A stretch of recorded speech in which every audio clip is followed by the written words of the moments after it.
Today, I want to go over foam rolling, specifically how we can use it to help release the muscles of our thighs, the quadriceps. Now, the technique I like to use, which is quite effective for foam rolling, is pinning and stretching. So this is something your physio might do, where they apply pressure to the muscle and then they stretch that muscle under that pressure. A lot of the times when you see people foam rolling, they just roll back and forth and they're just generally addressing the muscles. What I like to do is actually find those specific trigger points, those tender spots, and then, like I said, pinning the muscle there and stretching it under that pressure. Today I'm going to show you how to do that with a foam roller for the quads. So I always like to start at the top of the knee and work my way up. I'll do a general scan going up and down the thigh to find where those trigger points are, but once I find one, I'm going to spend more time there instead of just going up and down the leg.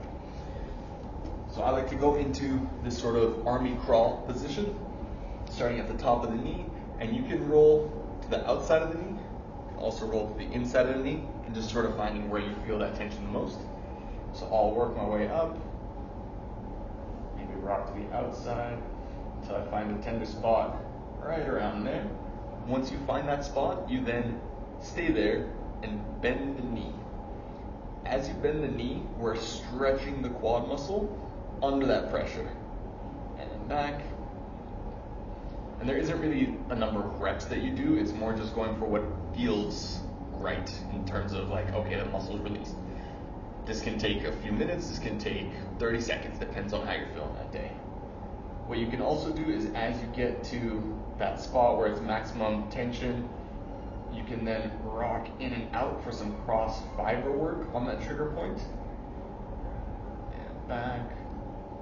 Find a new spot, flex the knee, and rock back and forth for some cross fiber work. And that's how you can replicate some of the work that a physio or chiropractor might do, so that you can do the soft tissue work on your own in between your sessions, either before the gym or after the gym. It doesn't really matter if you do this as part of your warm-up or your cool down, it just matters how often you can get into it throughout the week. So if you're running a lot, using the treadmill a lot, working out a lot, I would increase this to doing this maybe 3 times a week. If you're not doing that as much, then maybe 1 to 2 times a week. But also on the flip side, if you're sitting a lot, those quads can get very tight, so maybe you increase it to 3 times a week. Play around with it, see what feels good.